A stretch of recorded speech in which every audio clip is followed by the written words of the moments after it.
kwigena kwane umwanchi umurigereria o Prophecy Audiovisual TV buna nogendete gutwara chingia na kwariganire asa mangana maiya kurwa Prophecy Audiovisual TV yebiro ebiga byabono nkuru kwa Laban Momanyi na egati yari tukwariganiretie serikali nigo egendete kurwania ebinyinyi byoborere bwa corona na boigo nechi county chensi mirongene na isana ebiro nigo chigendete kwene kibuna abamenyi ngwetanga bari kurwa ase binyinyi byoborere bwa corona litukuri rero ase sabali yaito imeyo mu kibosongo umunya biashara omonene Steve Arika nigo abekire tangi ya mache imeyo mu kibosongo elyo kwane kibuna abamenyi bo mu kibosongo konyora bara mache elyo wechena na wesibya maboko tibanyore binyinyi byoborere bwa corona nigo tukwira eyemo elinde onyore amangana ya senchira yo boikirano ekero umurari ito Brodeni Sonyamo agochia gokoletera amangana ya senchira yo boikirano kurwa ase umuche ubosongo.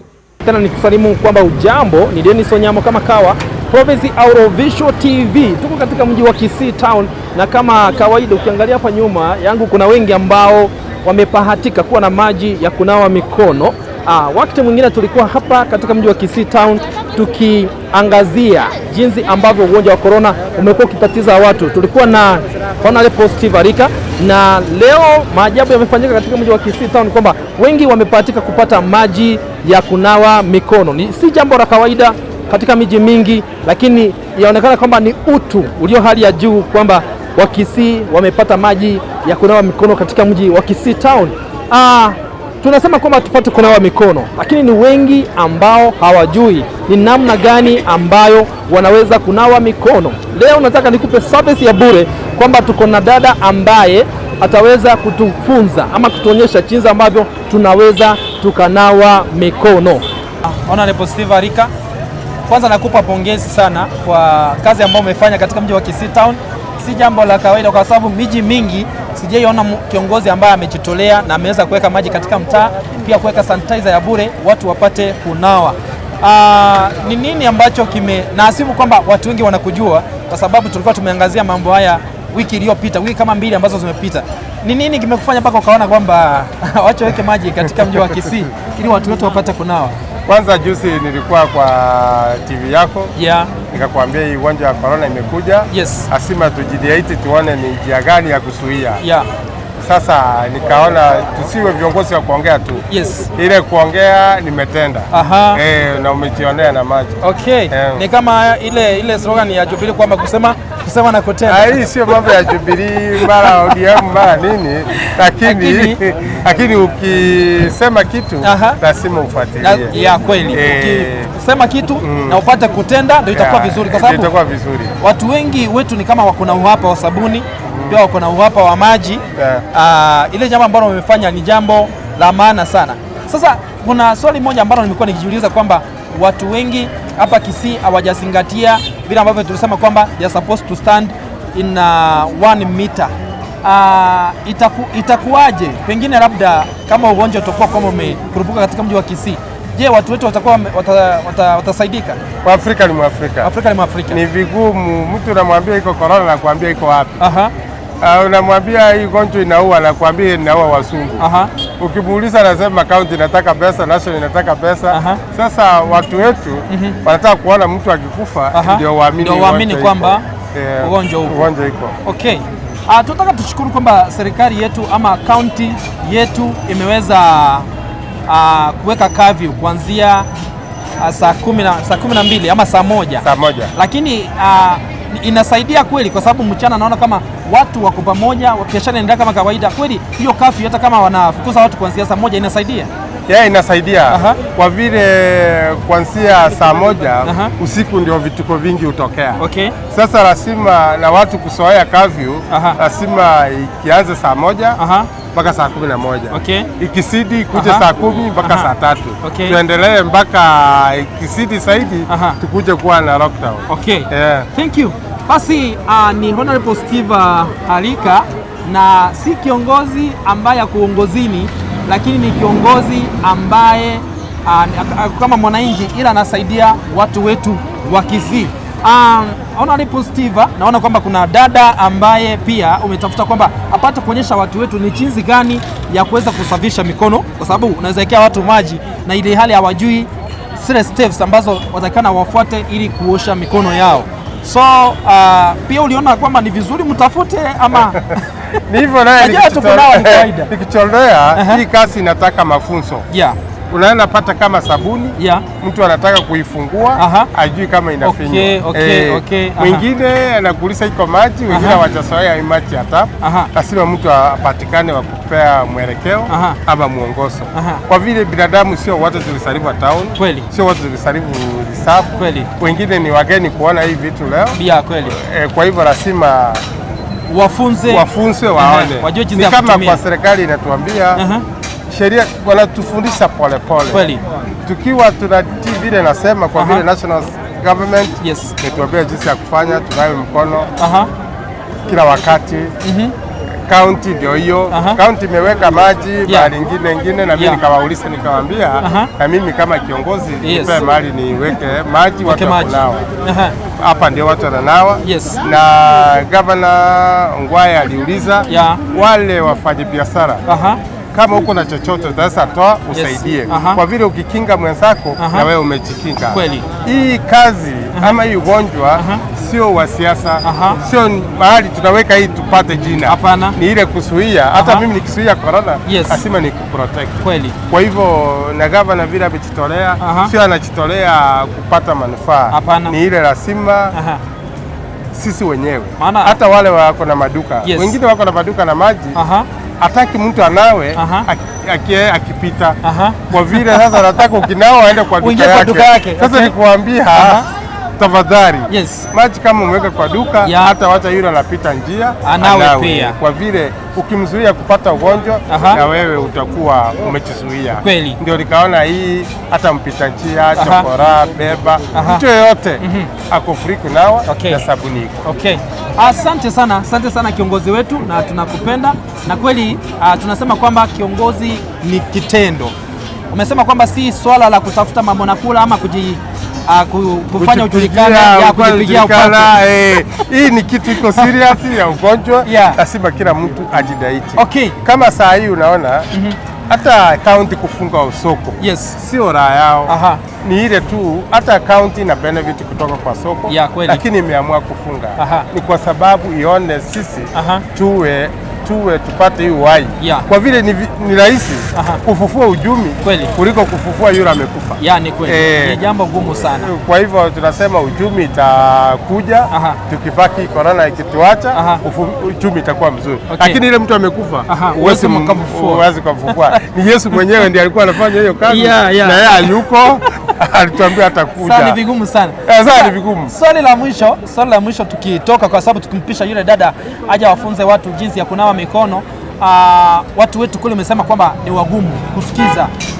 Wameambiwa wakae nyumbani, wengine wafunge biashara, lakini ni kama hawataki.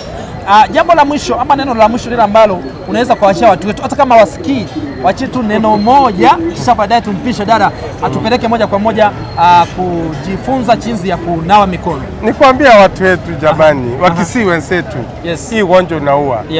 Wengine ukimwangalia angalie Italy vile watu wanakufa, anafikiria ni sinema ile ya Kidarambo, kina hii Nigerian film.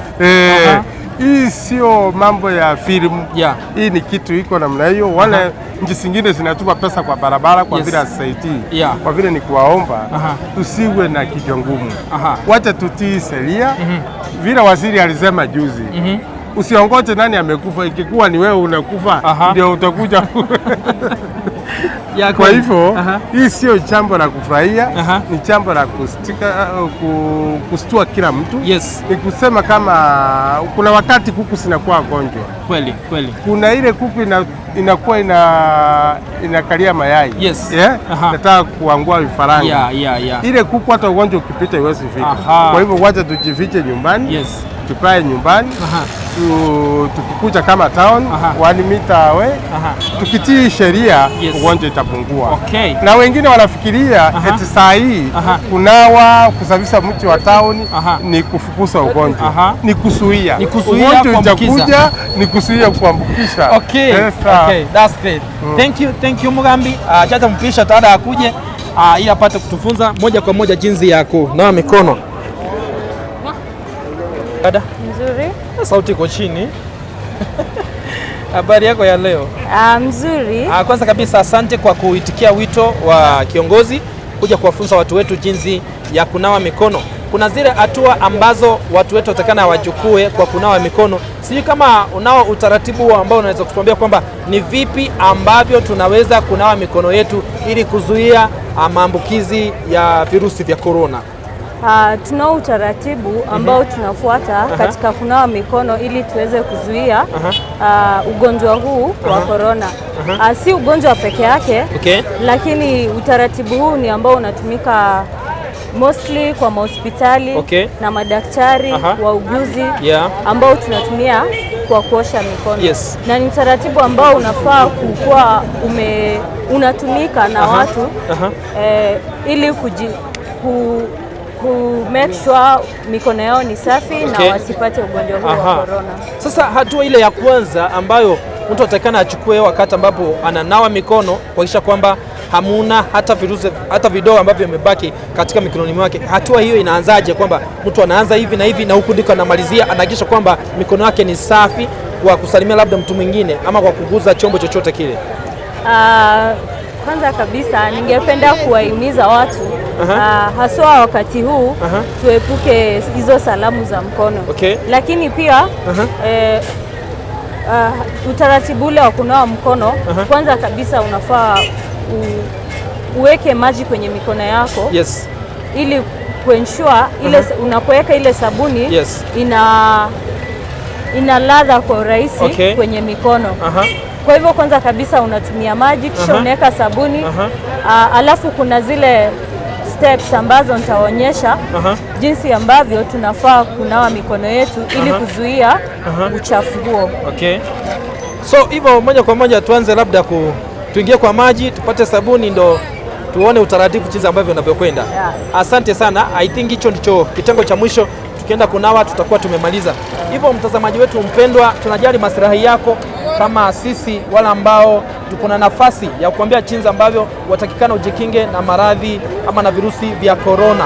Tuenda kunawa, na ni vizuri pia tusiyachukulie mambo yote kama msaha. Ugonjwa wa corona upo na unateza watu wetu sana. Hivyo chukua hatua, nawa mikono, epuka salamu zile ambazo ni za mkono, na pia fuata masharti kwamba kaa nyumbani, stay at home, stay safe, epukana na ugonjwa wa corona. Tuko katika mji wa Kisii Town. Ukiangalia nyuma ni watu wetu ambao wananawa mikono, na ni maji ambayo yamekuwa donated na Hon.Steve Arika katika mji wa Kisii Town. Moja kwa moja na kupeleka hadi mahali pa kunawa mikono, tukuonyesha utaratibu ule ambao watakikana kufuata ili upate kukaa safe. Kwa hivyo kwanza kabisa unafaa uweke maji kwenye mikono yako. Hivyo kisha uchukue ile sabuni uifinyilie kwa mkono, sabuni ya kutosha. Na ipake sabuni kwenye viganja vya mkono mwanzo. Kisha sugua pale nyuma kutumia kiganja kimoja na mkono mwingine pia. Haya. Baada ya hiyo utatumia vidole zako kusugua makucha. Na mkono mwingine pia. Kumbe ni kazi ngumu. Si rahisi. Utaosha kile kidole cha gumba na kingine pia. Utatumia mkono moja kusugua kiganja kimoja. Kifuata na kile kingine. Kisha hatujamaliza? Bado. Mimi hata nimesahau. Mkono ule mwingine pia. Step ya mwisho ile katika rinse mkono wako, usitumie mikono miwili. Mkono mmoja mwanzo. Osha ule mkono. Kisha mwingine. Na kwa sababu sasa umenawa, mikono yako ni safi, hii mfereji kuna watu wengi wameguza. Usitumie mkono wako tena kufunga. Jaribu kutumia Hivyo hivyo. Mkono yako iko safi sasa. Okay. Thank you. Basi naamini kwamba mtazamaji wetu kwamba umeona zile hatua ambazo watakikana kuchukua ukitaka kunawa mikono yako ikae safi. Kama mie tuseme siku zote nimekuwa nikifanya haya na sikuwa najua, hivyo inamaanisha kwamba sikuwa safi. So hizo ndizo hatua ambazo watakikana kuchukua ili mikono yako ipate kuwa safi. Watu wote wamesahau, mnatakikana msimame 1 mita. Hata kama tukinawa na mko bado pamoja, hatujazuia maambukizi ya virusi vya corona. Una neno la mwisho tukitoka hewani, labda kwa dada zetu na watazamaji wetu wale ambao wanatazama na wengine ambao wanaenda kututazama? Ni lipi neno la mwisho lile ambalo unalo tukitoka hewani? Ningependa kuhimiza watu wetu wafuate yale masharti ambayo serikali yetu inatuambia. Yes. Cha muhimu kabisa ni kukaa nyumbani. Kama una shughuli ambayo inakulazimisha kukuja town, tafadhali kaa nyumbani. Hiyo ndo sheria ambayo itatusaidia kabisa. Na ikiwa unalazimika kukuja kufanya shughuli ambazo zimekuleta huku town, ensure umetia lile sharti la 1 meter. Uko karibu na mimi sana. Acha nisonge. Make sure umetimiza lile sharti la 1 meter. Na unapofanya shughuli zako, hata kuja huku kunawa, endapo unapata mtu kwenye mfereji, mpe nafasi amalize 1 meter kisha wewe pia unawe. Na tukifuata hao masharti tutakuwa safe. Thank you very much. Basi kama kawa ni Prophecy Audiovisual TV na tunajali maslahi yako kama wewe mwananchi, fuata masharti na wewe utakuwa safe. Bye bye. Bye. Nabo igo nigo tukumanya buna ritukuria rero muraigwense umusike Uhuru Muigai Kenyatta nabwatoka oroboti bene igoro kibese cyebateri kiri babwenda konyora kurwa asensemo ya copyright music copyright. Lakini bono egento tutamanye thinkeringa bali batabwati bateregistered bali baterigeti ase copyright na kibacho konyora kibese iki tukiko koretera habari iyo asenchira yo goikiranu kuna umuraigwense abagako bwatoka oroboti ritukuria rero. Kenyans, I address you again today because, as you are aware, the entire world is going through an extraordinary emergency. Indeed, the last time the world faced a disease of such rapid and dire impact as coronavirus was over a century ago, when an influenza epidemic claimed tens of millions of lives. Indeed, a few decades prior to that, a terrible sleeping sickness epidemic wrought havoc in our own eastern part of this continent of Africa. And as such, I and the government will do everything in our power to ensure that we as a nation shall not suffer such terrifying outcomes as a result of this current COVID-19. As this pandemic sweeps through the nations of the world, our country, Kenya, has not been spared, and never has the national interest been threatened to this extent in the history of our young nation. Our families, our schools, our way of life, the way we worship, our economy, our businesses, our workers, every single Kenyan stands threatened by this invisible, relentless enemy that is COVID-19. Fellow Kenyans, as of this morning, we have tested a total of about 4,277 persons. And today, we have an additional 16 persons turning positive, making our national total 158. In the same breath, we also note with gratitude that we have 4 persons that have fully recovered from this disease. We also, as a nation, pray for the quick recovery of those undergoing treatment, as we condole with the families and friends of the 6 that have regrettably lost their lives to this pandemic. This virus is unforgiving, and its rate of growth, if not arrested, is exponential. Yet because it cannot be smelt, it is an enemy that can easily convince you that life can continue as normal. While the majority of people who get it recover, most without showing severe symptoms, if this disease spreads to larger numbers, it can lead to unprecedented pressure on our medical facilities, which may lead to an equally unprecedented loss of life. Therefore, I will go to any length, any lawful length, to respond to COVID-19. Fellow Kenyans, governments all over the world, including our own, are taking unprecedented steps to arrest the spread of this pandemic and indeed to flatten the curve of its spread. Different measures are being taken across the globe, depending on every country's unique circumstances. But what is clear from experiences around the world is that the pandemic is likely to continue spreading with lethal effect without decisive action. So, fellow Kenyans, there is a choice that we are asked to make as a government and to make as a people.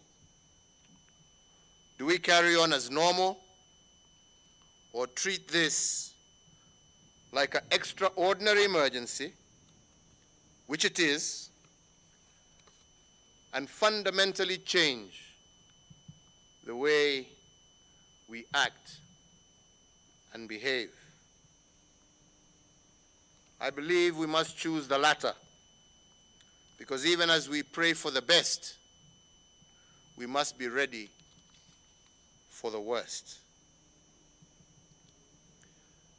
It is in moments like this that the character of a people and the destiny of a nation is truly clarified.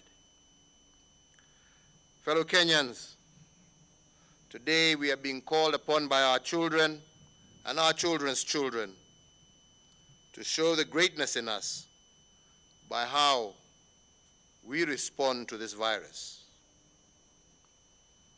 If we act, as I believe we should, like the fingers folded into a fist, we can stop the damage that this pandemic can cause to our nation.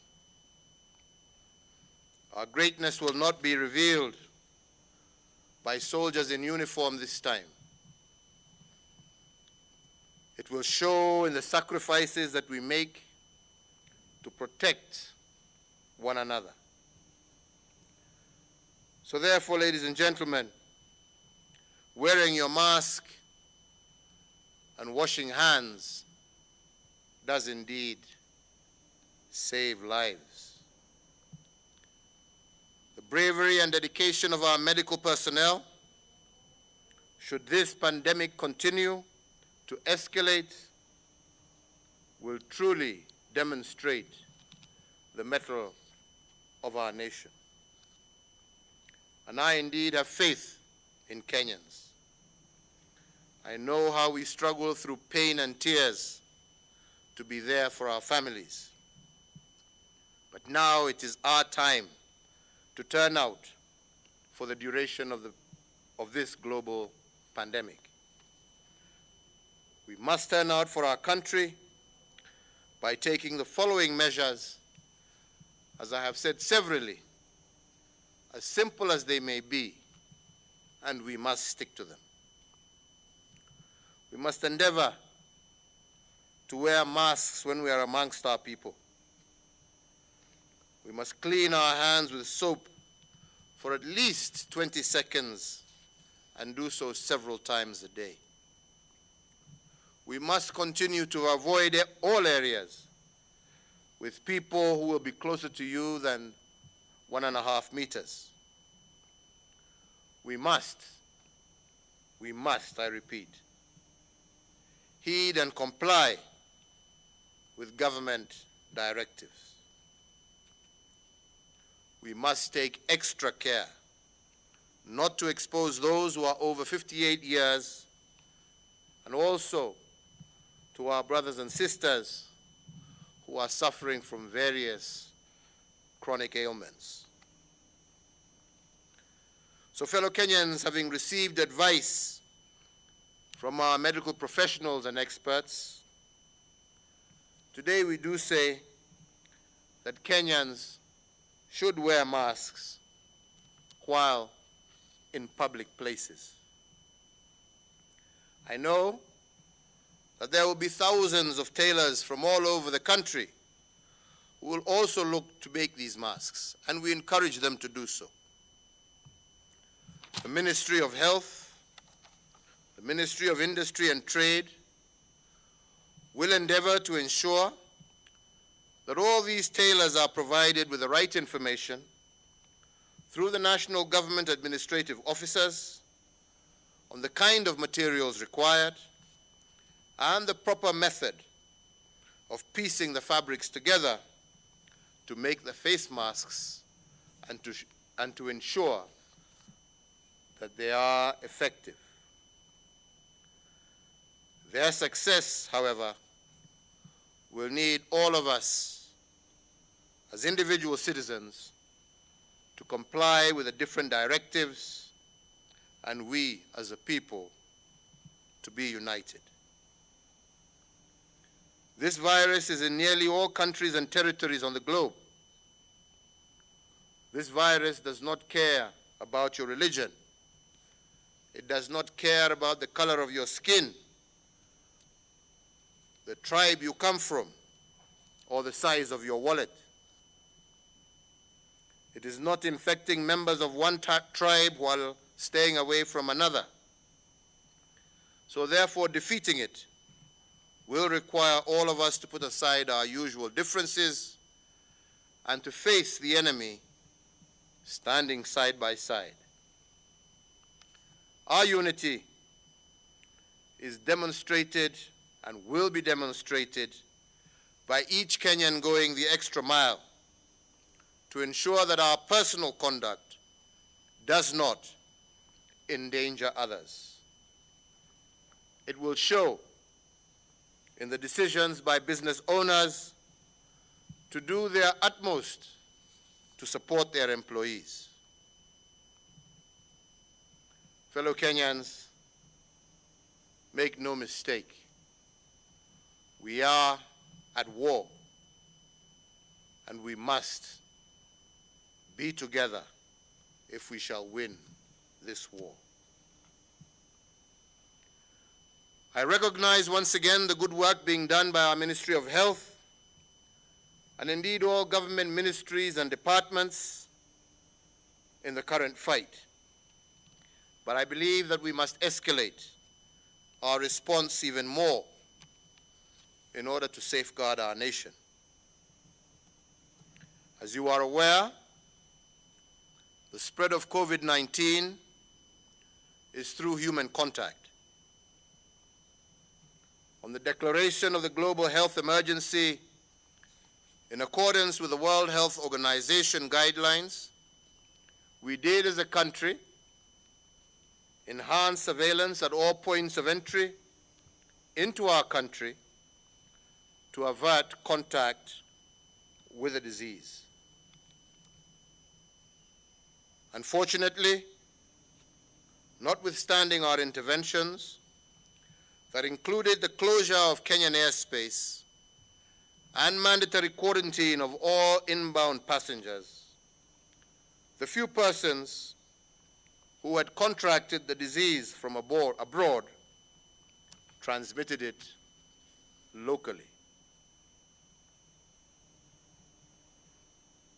So therefore, a majority of the persons who have contracted the disease are residents of the Nairobi metropolitan area and the counties of Kilifi, Kwale, and Mombasa. The few confirmed cases outside Nairobi and the counties of Kilifi, Kwale, and Mombasa can be traced to persons who have either traveled from our nation's capital or from those three counties that I have mentioned. In that regard, and in order to halt this worrying trend, the Cabinet Secretary of Health issued declarations under the Public Health Act in which COVID-19 was declared a notifiable disease and a formidable epidemic disease. Therefore,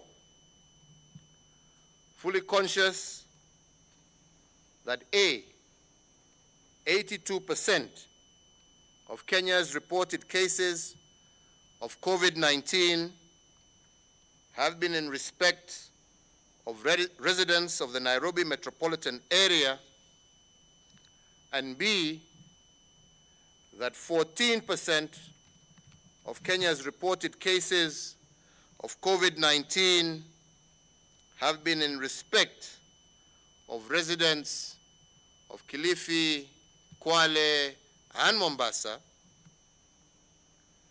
the Cabinet Secretary for Health has further declared the Nairobi metropolitan area and the counties of Kilifi, Kwale, and Mombasa as COVID-19 infected areas. Accordingly, to contain and limit the spread of the disease to other parts of the country, the National Security Council has sanctioned and caused the issuance of the following additional measures. Number one,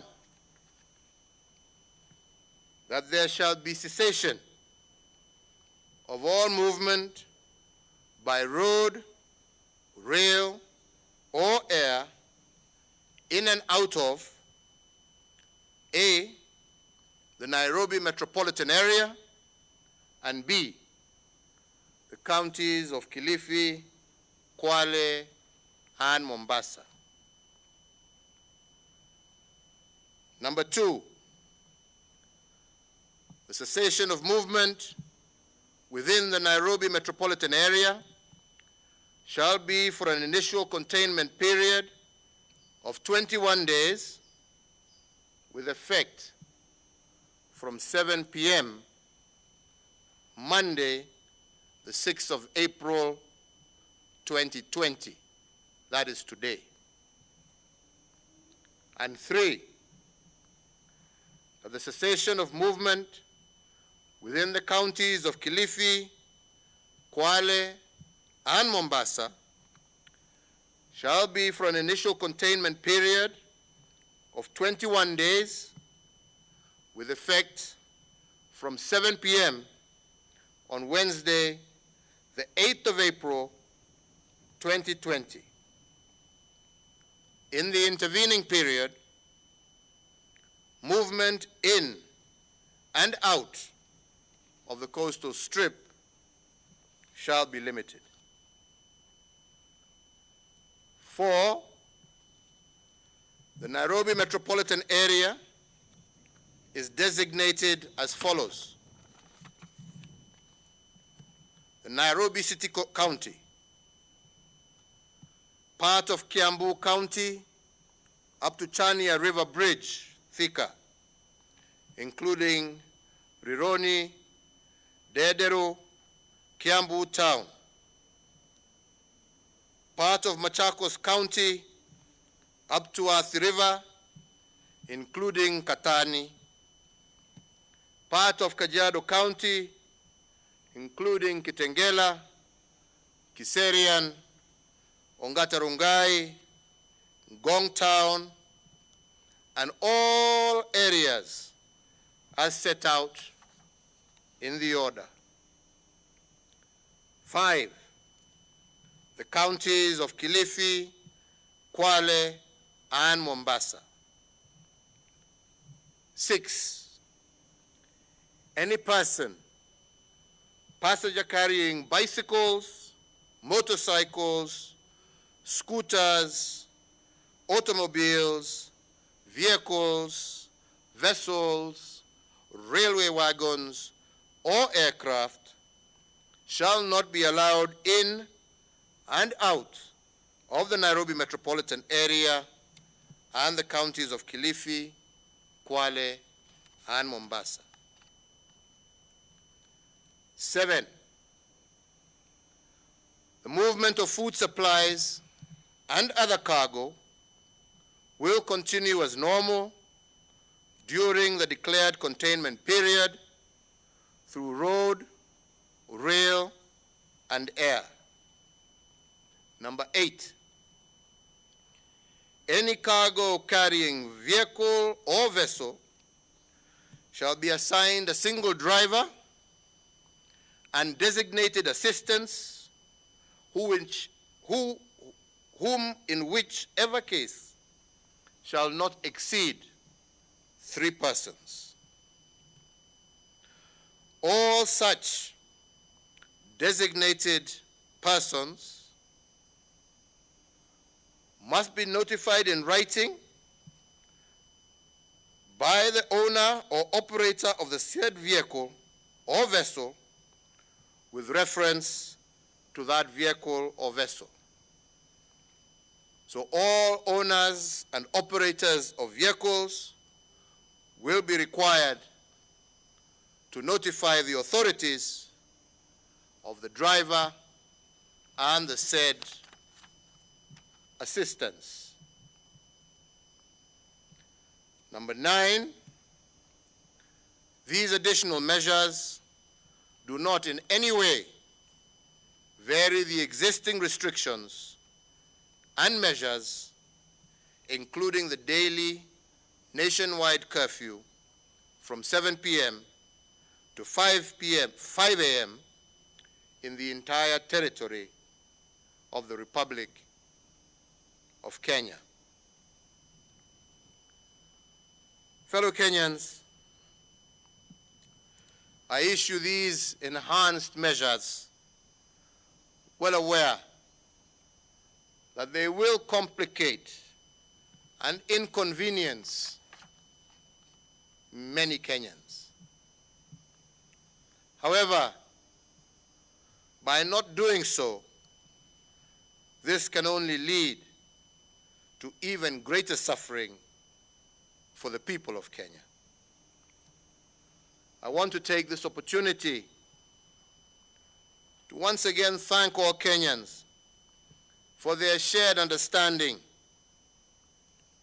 and in the same breath also urge our law enforcement officers and agencies to be mindful and sensitive as they enforce this curfew and the additional measures that we have taken today. However, I must continue to emphasize that we shall remain firm and fair, but we will strictly abide by the dictates of the law.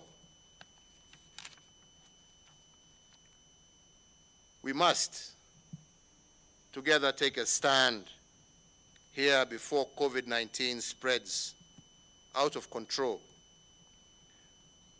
And fellow Kenyans, we must be ready to go even further if it becomes necessary. As we face this deadly enemy, I want every Kenyan to recognize those who are going to be so crucial to our victory. These include, amongst others, our emergency service providers, our medical officers, our nurses, our doctors, all those who clean and cook and put supplies in our hospitals will face one of the greatest health challenges our country has ever seen. Alongside these great Kenyans, there will be other providers of critical or essential services, our security personnel, our administration officers, our electricity and water sanitation officers, our telephony, banking, and retail sector workers, our farmers and food transporters. And indeed today, to these essential service workers, I want to say thank you for the great work that you continue to do for our country. I am deeply appreciative of each and every Kenyan who is adhering to the laid down guidelines and protocol, who is abiding with the current nationwide curfew. We appreciate those practicing physical and social distancing, all those Kenyans from across this great land who are facilitating our efforts to get ahead of the curve, those that are making the necessary sacrifices today so that we can ensure a brighter future. To all of you in millions, we appreciate your understanding, your commitment, and your love for your country and your fellow citizens. So, fellow Kenyans, as we emerge from the peak of this health threat, because it shall peak and it shall come to an end, we will again together need to be united in order to rebuild our economy, which has really been hurt by this virus, and also to face the other major challenges that we have as a people. This extraordinary health challenge calls on us Kenyans to tap into our creativity, which is great amongst our people.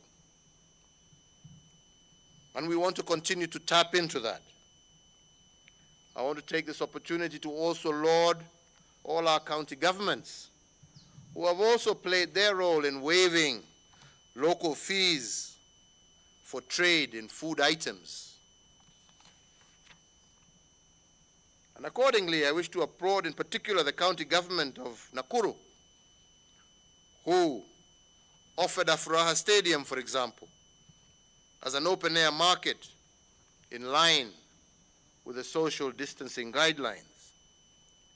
And similarly, I want to encourage our traders and our farmers in fresh produce and all other produce to continue with their agricultural activities so as to ensure continued supply of farm produce to our markets. Such farm produce that embodies the diversity of Kenya, from our rice to our beans, to our maize, our potatoes, our cabbages, and even our miraa farmers, our tomato farmers, our banana farmers. To all those in authority, be of assistance and help these farmers be able to continue and sell their wares to our people. let them be able to continue their legal trade within the boundaries of the protocols that have been set out by the Ministry of Health. Fellow Kenyans, now more than ever before, I am pleased to see Kenyans stepping up for each other in all our communities.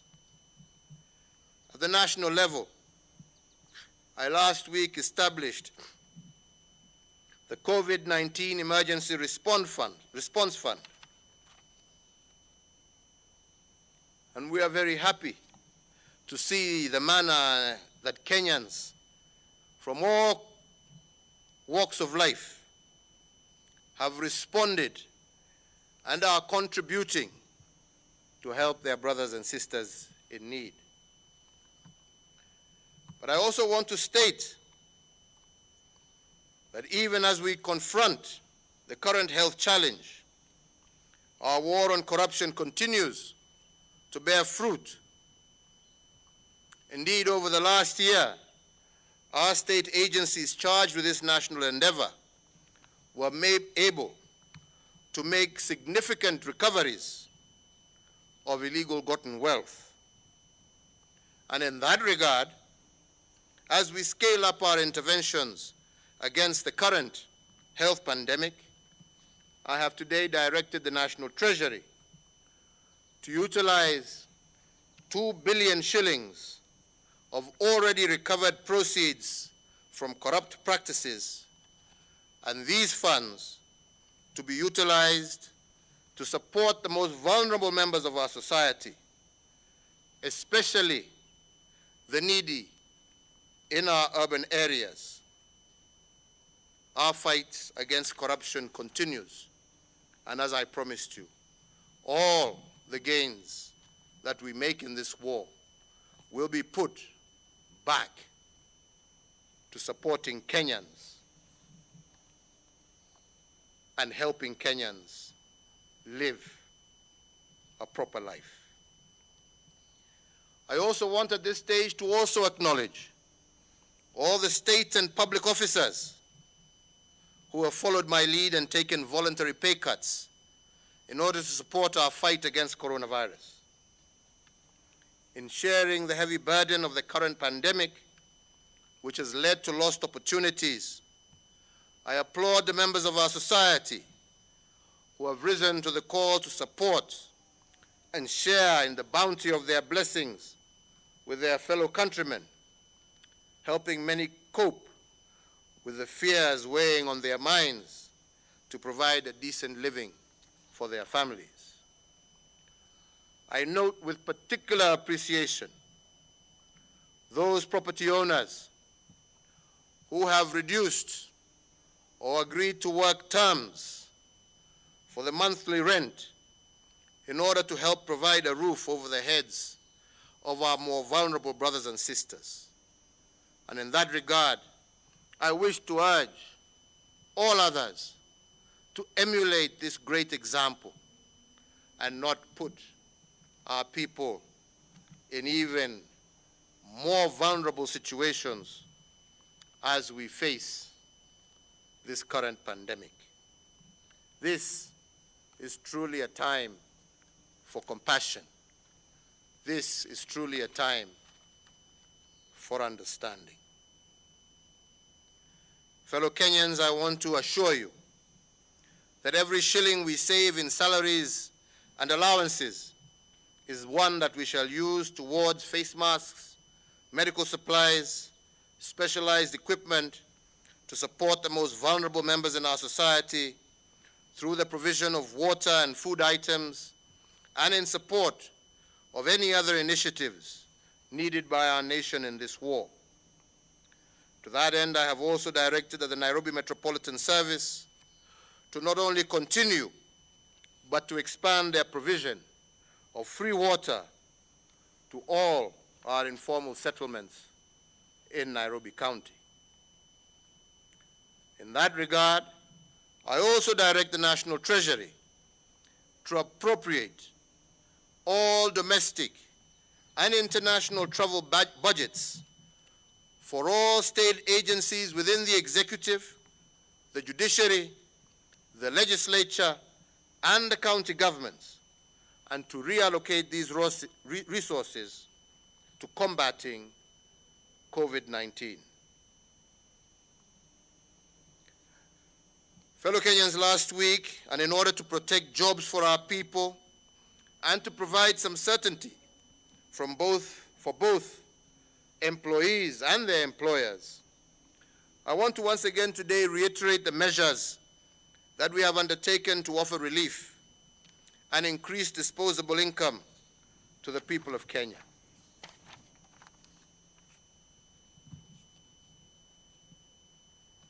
I did state that we shall have 100% tax relief for all persons earning gross monthly income of up to inyura buna litukulia lero abantu bamenta omubaro bw'abantu bali babwate oburere bwa corona nigo barenge abantu 15 nomo usenga abantu 16 nabo igo omubaro bw'abantu bali bakule asense ya Kenya kubwatekana n'oburere obuiga bwa corona nigo bale abantu 5 nomo.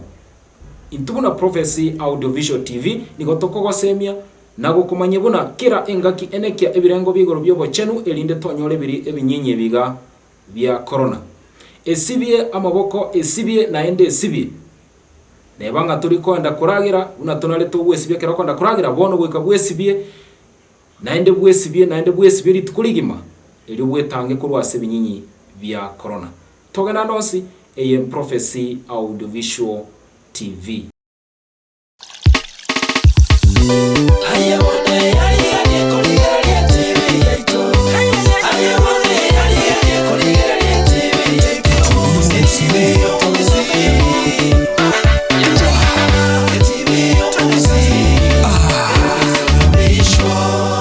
Muno asogochora Prophecy Audiovisual TV.